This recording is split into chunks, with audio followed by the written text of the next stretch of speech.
Assalamualaikum warahmatullahi wabarakatuh. Perkenalkan, saya Marianka Ines, mahasiswa jurusan Pendidikan Anak Usia Dini Universitas Pancasakti Bekasi. Pada video kali ini saya buat sebagai pemenuhan untuk kegiatan ujian akhir semester dari mata kuliah Peningkatan Pendidikan Anak Usia Dini dengan dosen pengampu Ibu Hani Ari Rahmani MPD. Baiklah, langsung saja mari kita saksikan ulasan materi perkuliahan di mata kuliah Peningkatan Pendidikan Anak Usia Dini. Materi pertama, strategi peningkatan mutu PAUD. Strategi yang dapat meningkatkan mutu pendidikan anak usia dini di Indonesia yaitu tenaga pendidik, kurikulum, standarisasi kompetensi, prinsip pelajaran, serta suasana pembelajaran yang kondusif. 8 strategi peningkatan mutu pendidikan anak usia dini. Yang pertama, berpusat pada anak. Yang kedua, menitik beratkan pada konsep play-based learning, yaitu bermain. Yang ketiga, mengintegrasikan program pendidikan keluarga. Yang keempat, mengembangkan potensi pendidik dan tenaga kependidikan secara sistematis dan berkelanjutan. Yang kelima, berkolaborasi dengan pihak yang berhubungan dengan dunia PAUD. Yang keenam, mengembangkan program PAUD hingga ke berbagai daerah. Yang ketujuh, melakukan pemutakhiran data PAUD yang terpadu, transparan, dan akuntabel. Dan yang kedelapan, melakukan penyesuaian anggaran. Materi kedua yaitu penerapan metode pemberian tugas untuk meningkatkan kreativitas anak. Pemberian tugas merupakan salah satu metode yang dilakukan pendidik ketika memberikan pekerjaan kepada anak untuk mencapai satu tujuan kegiatan pengembangan tertentu. Dengan mengerjakan tugas yang diberikan, diharapkan anak dapat merubah tingkah laku pada anak sesuai dengan tujuan pembelajarannya. Metode pembelajaran untuk meningkatkan kreativitas pada anak adalah metode pemberian tugas dengan langkah-langkah sebagai berikut. Yang pertama, membuat persiapan mengajar sesuai dengan tema yang akan diajarkan. Yang kedua, menyiapkan alat dan bahan yang akan dipakai dalam pembelajaran. Yang ketiga, memberikan penjelasan khusus tentang kegiatan yang akan dilaksanakan. Yang keempat, membagi alat dan bahan yang akan dipakai dalam pembelajaran. Dan yang kelima, mengamati proses kerja anak individu maupun kelompok, merangkum hasil kegiatan anak, dan menilai perkembangan kemampuan anak. Materi ketiga, pentingnya teknologi bagi PAUD. Berikutnya, pengajaran PAUD sangat diperlukan teknologi baik secara manual atau komputer.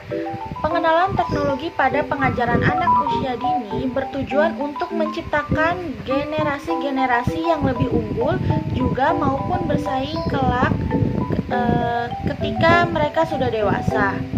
Berikut manfaat dikenalkannya teknologi pada anak usia dini. Yang pertama, memudahkan anak dalam membantu proses belajar dengan cara yang menyenangkan, kreatif, dan imajinatif. Yang kedua, anak dapat belajar bahasa Inggris. Yang ketiga, membantu anak untuk mengembangkan kognitifnya melalui permainan edukatif di komputer yang lebih modern. Dan yang keempat, pembelajaran berbasis TIK akan membuat anak lebih atraktif dan kreatif. Materi keempat, penerapan pembelajaran BCCT atau Beyond Center and Circle Time. Pembelajaran BCCT adalah pendekatan penyelenggaraan PAUD yang berfokus pada anak yang dalam proses pembelajarannya berpusat di sentra main dan saat dalam lingkungan dengan menggunakan 4 jenis pijakan untuk mendukung perkembangan anak. 4 jenis pijakan dalam BCCT adalah yang pertama, pijakan lingkungan main. Yang kedua, pijakan sebelum main. Yang ketiga, pijakan selama main. Dan yang keempat, pijakan setelah main. Model pembelajaran BCCT dapat menjadi alternatif untuk mengembangkan keterampilan anak sejak dini karena pendekatan BCCT bertujuan memfasilitasi anak agar dapat tumbuh dan berkembang sesuai dengan potensi dan minat yang dimilikinya. Materi kelima, penerapan pembelajaran Diksofia atau pendidikan sosial dan finansial. Model pendidikan sosial finansial anak usia dini merupakan model yang memberikan panduan pada pendidik PAUD dalam melaksanakan pendidikan sosial finansial di lembaganya. Tujuannya adalah untuk meningkatkan pengetahuan, keterampilan, dan perilaku anak yang berhubungan dengan sosial finansial anak usia dini di wilayah pedesaan. Materi ke-6, penerapan pembelajaran TPPA atau tingkat perkembangan pencapaian anak.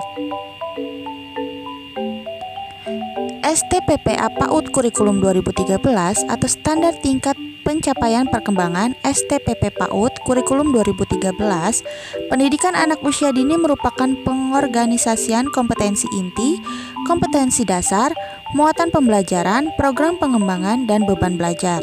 Standar tingkat pencapaian perkembangan anak STPPA PAUD KBTK adalah kriteria minimal tentang kualifikasi perkembangan anak usia dini yang mencakup aspek nilai agama dan moral, fisik motorik, kognitif, bahasa, sosial emosional, dan juga seni.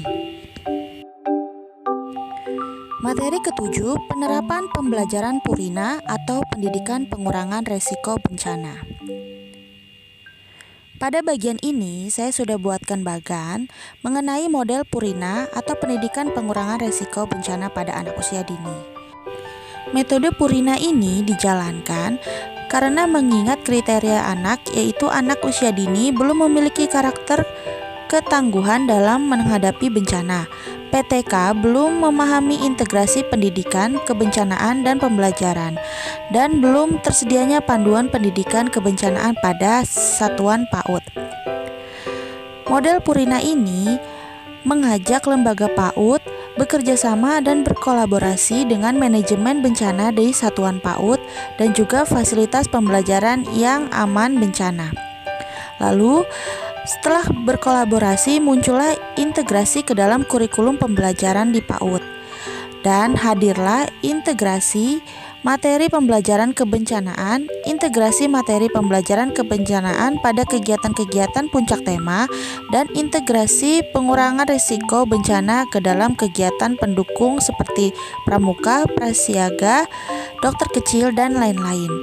Pada integrasi materi pembelajaran kebencanaan, maka dapat dipelajari yaitu bahan ajar atau implement simulasi kebakaran, simulasi banjir, simulasi gempa, simulasi tsunami, dan juga simulasi tanah longsor.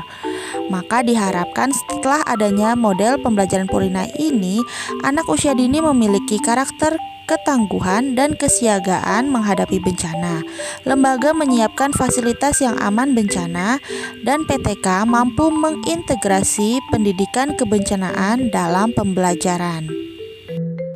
Materi ke-8, penerapan pembelajaran STEM atau Science, Technology, Engineering, Art, and Mathematics.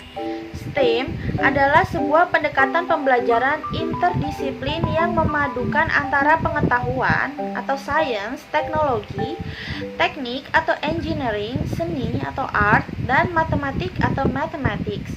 Kelima disiplin ilmu tersebut menjadi salah satu pendekatan pendidikan yang secara komprehensif sebagai pola pemecahan masalah melalui pengalaman belajar. Dengan menggunakan pendekatan STEM ini, siswa akan terlibat dalam berbagai disiplin ilmu secara bersamaan. Mereka belajar untuk melihat masalah dari berbagai disiplin ilmu secara bersamaan, dan mereka belajar untuk melihat masalah dari berbagai perspektif yang berbeda. Pendekatan ini mempersiapkan siswa untuk tantangan sejati dunia yang semakin kompleks. Materi ke-9, upaya tenaga pendidik dalam meningkatkan mutu layanan PAUD terhadap kreativitas anak usia dini.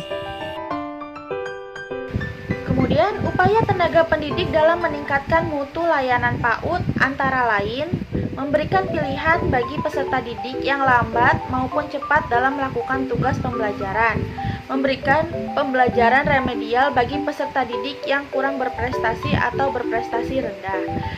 Yang ketiga, mengembangkan organisasi kelas efektif, menarik, nyaman, dan aman bagi perkembangan potensi seluruh peserta didik secara optimal. Yang keempat, menciptakan kerjasama saling menghargai baik antar peserta didik maupun antar peserta didik dengan guru dan pengelola pembelajaran lain. Yang kelima, melibatkan peserta didik dalam proses perencanaan belajar dan pembelajaran. Yang keenam, Mengembangkan sistem evaluasi belajar dan pembelajaran yang menekankan evaluasi pada diri sendiri. Materi ke-10, analisis program pendidikan anak usia dini. Bentuk program pendidikan anak usia dini sangat penting bagi tumbuh kembang anak, agar anak dapat mengenal segala sesuatunya melalui lembaga pendidikan baik formal maupun non-formal. Adapun bentuk program untuk anak tersebut adalah pendidikan keluarga, taman penitipan anak atau daycare, kelompok bermain, taman kanak-kanak atau TK, taman pendidikan Al-Quran atau TPA, dan sekolah dasar atau SD. Bentuk-bentuk program tersebut sangat dibutuhkan oleh anak untuk memajukan dan mensejahterakan hidupnya agar anak menjadi anak yang berbakti kepada orang tua dan agamanya. Materi ke-11, peran pendidikan PAUD untuk meningkatkan mutu pendidikan. Menjadi pendidik PAUD tidaklah mudah semudah yang kita bayangkan. Pendidik tidak hanya mendidik saja, tapi juga membimbing, menasehati, menjadi motivator, pengasuh, fasilitator, dan sebagainya. Karena itu, banyak guru yang merancang pembelajaran secara optimis. Namun, pendidikan bisa dianggap dan bermutu apabila kemampuan dan sikap yang dimiliki anak berguna bagi perkembangan selanjutnya. Sedangkan mutu dapat ditingkatkan apabila proses belajar yang diselenggarakan sesuai menunjang mencapai tujuan. Seorang pendidik yang seharusnya bisa memahami siapa dan bagaimana anak didiknya. Materi ke-12, peningkatan aktivitas belajar anak dengan memanfaatkan media pembelajaran berbasis internet.